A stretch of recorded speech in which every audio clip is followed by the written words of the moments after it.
को हैवान बनने में शायद समय नहीं लगता है, क्योंकि कैसे ही कोई इंसान अपने ही फैमिली मेंबर के हाथ पैर काट के उसी के ही बॉडी को जला सकता है, वो भी तब जब वो महिला प्रेग्नेंट हो। मध्य प्रदेश में हुए इस घटना ने पूरी इंसानियत को झंझोर कर रख दिया है। हमारे देश में दहेज की जो प्रथा है वो कई सालों से ऐसे ही चलती आ रही है। कोई लड़का इसको अपना अधिकार मानते हुए लड़की के माँ बाप से भीख मांगता है, तो कोई लड़का इनडायरेक्टली मांगता है। भले 1961 से इसको कानून के नज़र में गुनाह बता दिया गया हो, फिर भी आज भी हमारे सोसाइटी में इसको हर एक शादी में देखने को मिलता है। जुलाई 23, 2024 में मंगलवार के दिन एक लाश मिलती है। आसपास के लोग जब इसके बारे में उसके पिता को जानकारी देते हैं तब पता चलता है कि वो जलती हुई लाश रीना तंवर की है।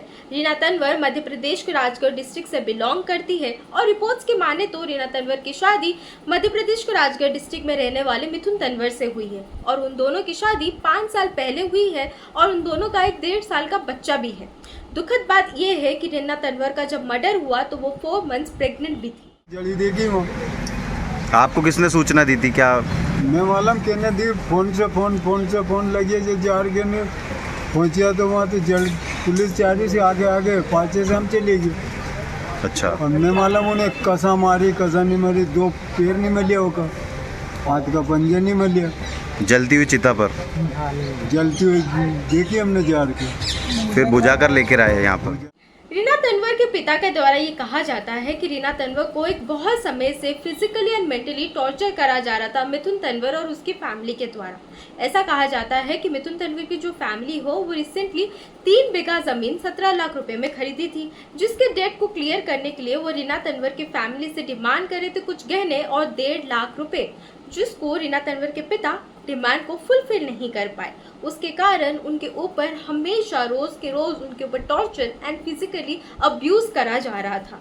हद तो तब हो जाती है जब 23 जुलाई के दिन उनका मर्डर करा जाता है, उनके हाथ पैर काटे जाते हैं और उनकी पूरी बॉडी को शॉल में लपेट के उनकी बॉडी को जलाया जाता है। रिपोर्ट से ये पता चला है कि इस पूरे केस की जो तहकीकात है वो मध्य प्रदेश पुलिस कर रही है और उनका ये कहना है कि मिथुन तंवर और उनकी पूरी फैमिली इस समय मिसिंग बताई जा रही है, उनकी तहकीकात चल रही है। इस हैवानियत के पीछे का कारण क्या हो सकता है? हम में से कुछ लोगों को लगेगा शायद अच्छे से पढ़ाई लिखाई ना होने के कारण ये सारी केसेस दिन ब दिन बढ़ती जा रही है, लेकिन ऐसा बिल्कुल भी नहीं है। 2019 में मयंक सिंघवी नामक एक सॉफ्टवेयर इंजीनियर ने अपनी पत्नी अनीशा बत्रा पे इतना ज़्यादा टॉर्चर फिजिकली अब्यूज़ किया है कि वो लड़की हार मान के अपनी ही बिल्डिंग से कूद के अपनी जान दे देती है। ये केसेस दिन ब दिन बढ़ती जा रही है हमारे इंडिया में। चाहे आप पढ़े लिखे हो या फिर ना हो, गांव के हो या शहर के हो, कोई फर्क नहीं पड़ता। अगर आपकी शिक्षा अच्छी नहीं है, अगर आपकी फैमिली की अपब्रिंगिंग अच्छी नहीं है, तो ऐसी हैवानियत को कोई नहीं रोक सकता। जब तक आपकी सोच नहीं बदलेगी तब तक आपका कर्म कभी नहीं बदल सकता। हम सबकी शादियों में ही क्यों ना देख लीजिए, कभी कभी कुछ लड़के सोचते हैं कि ये दहेज जो मांगने की जो प्रथा है वो एक हक है, इसे हमें मांगना ही चाहिए। वहीं कुछ बुद्धिजीवी जो होते हैं वो ऐसा सोचते हैं कि अगर आप दहेज देंगे तो आपकी बेटी राज करेगी, उस पर हमारा क्या, ऐसा कह के वो अपने आप को जस्टिफाई करने की कोशिश करते हैं और दहेज प्रथा को सही साबित करने की कोशिश करते हैं। शायद इसी वजह से जब एक लड़की पैदा होती है ना, तो उसके माँ बाप दुख हो जाते हैं, उनके अंदर टेंशन आ जाती है कि वो उसकी जो आगे की जो खर्चे हो कैसे उठा पाएंगे, क्योंकि शायद लोग नहीं समझते कि एक बेटी की शादी करने में एक माँ बाप की ज़िंदगी भर की कमाई लग जाती है, उनका पूरा सेविंग्स लग जाता है। लोग ये नहीं समझते हैं, क्योंकि अगर वो समझते तो ये समझ पाते कि इतनी सारे प्रेशर के अंदर अगर ये दहेज मांगने का ये जो प्रथा ये जो डिमांड है उसको फुलफिल करने में एक माँ बाप के ऊपर कितना बड़ा बर्डन और टेंशन रहता है।